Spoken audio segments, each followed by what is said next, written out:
আজকের রাতটা আমার আর আকবরের জন্য। আর আজকের রাতটা পুরো রাত আমরা গাড়ি চালাবো, আর গাড়ি চালিয়ে মনে করেন পুরো চট্টগ্রাম শহরটাকে ঘুরে দেখবো। আর সেই সাথে কিন্তু আমার কিছুদিন আগে আমার বাইকের ইঞ্জিন রিভিল করা হয়েছে, আর ইঞ্জিনটাকেও মোটামুটি এখন ফ্রি করা লাগবে। সো চলেন, আজকের ব্লগটা অনেক বেশি স্পেশাল হবে। কথা না বাড়াইয়া এবার পুরো রাতের ব্লগটা আপনাদের সাথে শেয়ার করা যায়।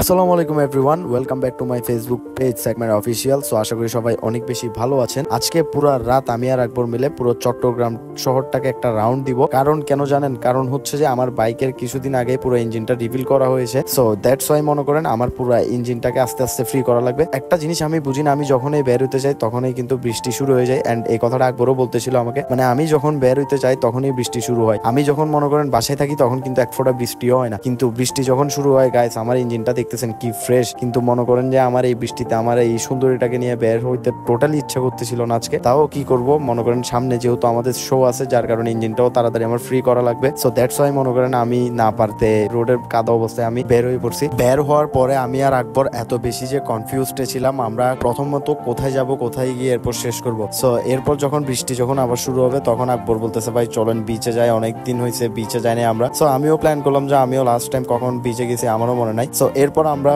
উঠে গেছি হচ্ছে এলিভেটেডে। তো এলিভেটেড এক্সপ্রেস দিয়ে মনে করেন চলে যাচ্ছি আমরা বিচের দিকে, পতেঙ্গার দিকে। আর আজকের রাতটা অনেক বেশি সুন্দর ছিল, আর আশেপাশের বিল্ডিং গুলোর যখন মনে করেন লাইটিং গুলো মানে জ্বলে উঠতেছিল, মানে আসলে গাইস অনেক বেশি সুন্দর লাগতেছিল। সো এলিভেটেডের এই রাত সাইডে যেখানে বন্দরের লাইট গুলো জ্বলে ওইখানে আরো অনেক বেশি সুন্দর লাগতেছিল। সবকিছু মিলিয়ে মনে করেন আজকের দিনটা অনেক বেশি ভালো ছিল। এই ভিডিওটা নেওয়ার পরে গাইস এমন পরিমাণ বৃষ্টি হয়েছে না, মনে করেন যে আমাদের পুরা শরীর ভিজে গেছিল, আর আমাদের ফোন ওয়ালেট সবকিছু ভিজে মনে করেন একদম তছনছ হয়ে গেছিল। মানে এই ভিডিওটা নেওয়ার পরে মনে করেন একটা বাজে সিচুয়েশন ক্রিয়েট হয়ে গেছিল প্রকৃতির। এরপর আমরা শর্টকাট মেরে দিয়ে মাত্র পতেঙ্গা চলে আসলাম। এন্ড এদিক দিয়ে অনেকেই চিনেন, অনেকেই শর্টকাট মারেন, আর নেভি আর্মির ভয়ে তো কম বেশি সবাই এদিক দিয়ে মনে করেন শর্টকাটটা মেরে দেয়। আর এদিকে পতেঙ্গা এসে মাত্র ধুম ধুম ধুম ধুম করে মনে করেন যে গাড়িটা নিচে নামাই দিলাম। আর গাড়ির হয়াত 2 মাসের অলরেডি কমাই ফেলছি আমি। গাইস আসলে মনে করেন আমি আর আকবর পুরো রাত ঘোরাফেরা করবো মনে করছি, বাট এলিভেটরের মাঝখান থেকে কিন্তু আমাদের সাথে মামুন, রাহাত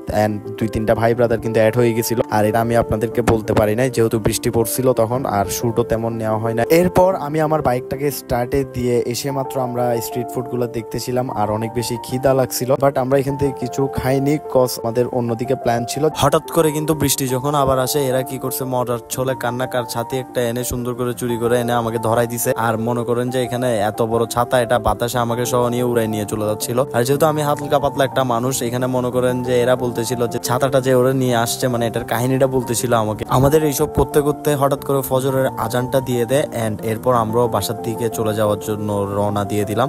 সো আজকের ব্লগটা শর্টকাট একটা ব্লগ ছিল। আশা করি কেমন হয়েছে না হয়েছে এটা আপনাদের উপরেই থাকবে, আপনারাই কমপ্লিমেন্ট করবেন কি করা লাগবে না করা লাগবে, আরো কি আপডেট করা লাগবে না করা লাগবে। সো আই হোপ 60K আমার এই কিছুদিনের মধ্যে হয়ে যাবে। যারা যারা আমাকে এখন পর্যন্ত সাপোর্ট দিয়ে আসছেন, also thanks to my fans যারা আমাকে এখন পর্যন্ত সাপোর্ট দিয়ে আসছেন, আপনাদের কাছে আমি সারা জীবন কৃতজ্ঞ থাকবো। দেন আমরা সকালের নাস্তাটাও কিন্তু কুটুম বাড়িতে এসে করে নিই, আর এখানে মনে করেন সবার অবস্থা অনেক বেশি খারাপ। সো আজকের ভিডিওটা এই পর্যন্ত। ভালো থাকবেন, সুস্থ থাকবেন, আমাদের জন্য দোয়া করবেন। আসসালামু আলাইকুম।